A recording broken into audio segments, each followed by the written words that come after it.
Yo, what's up, guys? This is D Brown with Track Kids. I'd like to welcome you to another episode of Track Kids. So, right now we are doing the Olympic picks for the, Olympic Games over there in Paris in 2024.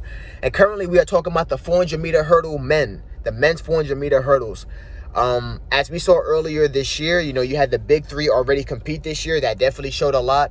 But this is pretty close, guys. You have three guys, I can't even say three different world champions because Ryan Benjamin hasn't gotten one yet.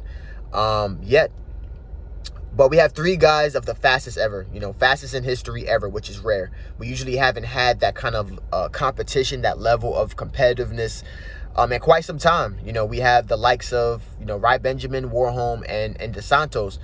And, they had a meet in Monaco these last 3-4 weeks. And Ryan Benjamin was the winner. I gave my talks about it. I gave my opinions about it. Check out the video if you haven't. It's in my, video list. And I think that was a very important race to kind of test where people are at, kind of test race models. And it's a game of chess, Do I change my race model going into the Olympic Games? Do I keep it the same? Do I have to make adjustments? There's only 5-6 weeks left. At the max, maybe 3 weeks left. What else can I do? I need to make sure I peak at this right time. There's so many different things to consider when you're talking about these 400-meter hurdles and how much time you have left. It's like a little systems check they gave themselves. So to get to my picks are very, very simple. I have Ryan Benjamin winning it. I think it's Ryan Benjamin's time. I think it's his time. He just celebrated a birthday. I think he's focused. I think he's ready. I think Michael Norman leaving the camp and him being able to focus on himself, and then Michael Norman coming back, I think he's in tremendous shape. He opened up in his fastest 400 of the year, and I think his race model is a whole lot better. I think if him being able to be patient, which Michael Norman needs to be more patient like Ryan this year, I think his ability to be patient in the first 200, especially specifically the backstretch where he traditionally opens up in like an open 400, his ability to kind of stay calm, keep his race pattern the same, not hit any hurdles, not bunch up, but stay super smooth, is going to ensure that he has enough to finish in the last 150 to 150 area. I think his confidence in being able to let Warholm and Dos Santos kind of run away from him, because Dos Santos is like 6'8". That dude, he made freaking 8-step in between these hurdles. That's how big his stride is, Really, really efficient athlete. But at the same time, it's about race models. It's not about who's first to the 300. It's not about who's first to the 250. It's about who can maintain their effort and efficiency throughout the whole 400-meter hurdle race. Karsten Warholm is traditionally has been able to get away with taking it out so hard and being so aerobically fit that he's able to finish the last part of his race. I think it's going to take a perfect race from Ryan Benjamin. I say perfect because, as an audience member, it's cool to say perfect, right? But he's going to have to have a very mistake-less 400-meter hurdle race. And I think, to be honest, it's going to come down to the last hurdle. For Karsten Warholm, the reason why he's lost his last two races to Alison Dos Santos and Ryan Benjamin has strictly been because they've been very patient, number one, and then they tend to make their move later on in the stages where Karsten Warholm seems to be shifting down. He's been not necessarily stutter-stepping his last hurdle, but he hasn't been as efficient. He's been getting beat off of the last hurdle, and they've been able to finish, which is a testament to their patience in the first parts of the race, specifically Ryan Benjamin. So I think that, as long as Ryan Benjamin is patient, he gets he stays very aggressive in the later part of his race, the 150 mark or whatever the case, wherever his kicking point is, and he's able to tackle that last hurdle and stay really efficient, that race is his. Does he run 45? I don't know. I don't know how fast that Paris track is, but I think he definitely has the potential to do something that he's never done before. I think there hasn't been a race where he's been completely healthy. I think he has the ability to go 45 high because he has the ability to go 43. He's that smooth. He's that consistent in terms of his race model this year. Second person that I have is Karsten Warholm. I think Karsten Warholm isn't going to settle for second. I think he's going to get beat into second. I think Karsten Warholm has the ability to win this whole thing, to be honest. But I think if Ryan Benjamin has the race where I know he can, that's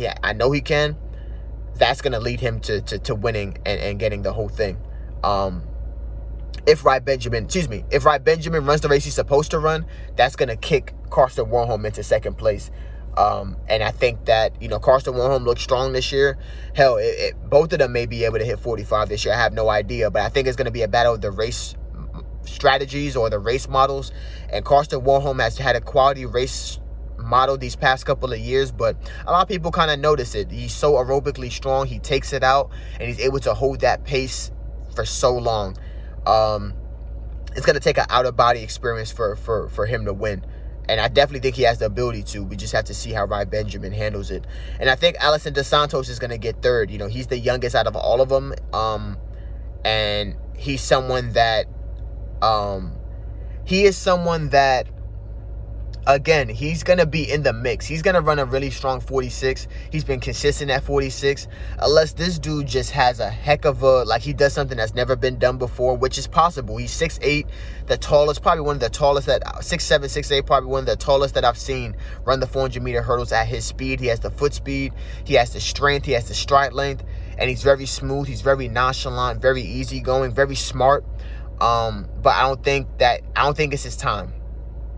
I think he's going to get third place just because it's going to be a two-horse race between Rai Benjamin and Karsten Warholm. I think Alisson dos Santos is kind of similar to what Femcabo was when Dalilah Muhammad and Sydney McLaughlin-Levrone were going back and forth back in the 2021 Olympics. So I'm not saying that he's not talented. I'm not saying that he doesn't have the ability to win the whole thing, but I don't think it's his year this year, just to be honest. But like I said, it's the big three. It's a three-horse race. If anyone makes a mistake, Alisson dos Santos is going to be there to clean it up. In terms of dark horses, I have a couple of dark horses just for the sake of conversation, but I honestly think it's a three-man race, assuming that no one's injured, assuming that everyone makes the final.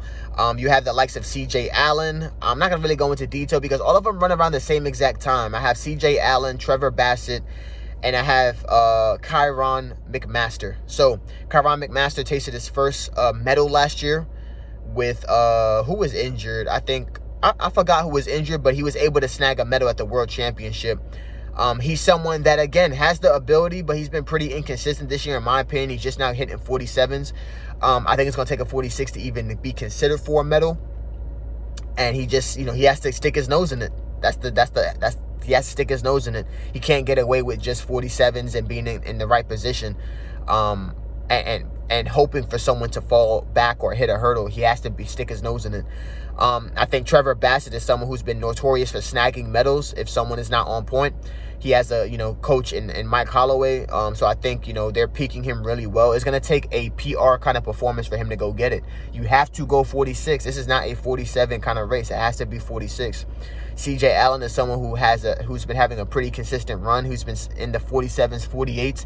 He's someone that's been peaking pretty well as well. So I'm really looking forward to see how he does just in a general sense. But those are my dark horses. If any of those top three make a mistake, I look for those three to kind of profit and do well for it. And I also want to say Samba's been out there too. He hasn't been doing too bad. I don't think he's going to, be a real factor in this, but I definitely think he's someone to keep an eye on just because he was once in that top three when Alisson dos Santos was not considered in that. So definitely something to look forward to. But yeah, guys, thank you guys for watching. If you have any comments or you have any if you want to switch around my order or tell me why my order looks kind of crazy, let me know. I think I have a pretty quality order for these 400-meter hurdles, but let me know in the comments below if you think I'm tripping. All right, this is D Brown with Trackheads. Thank you guys for watching. Peace.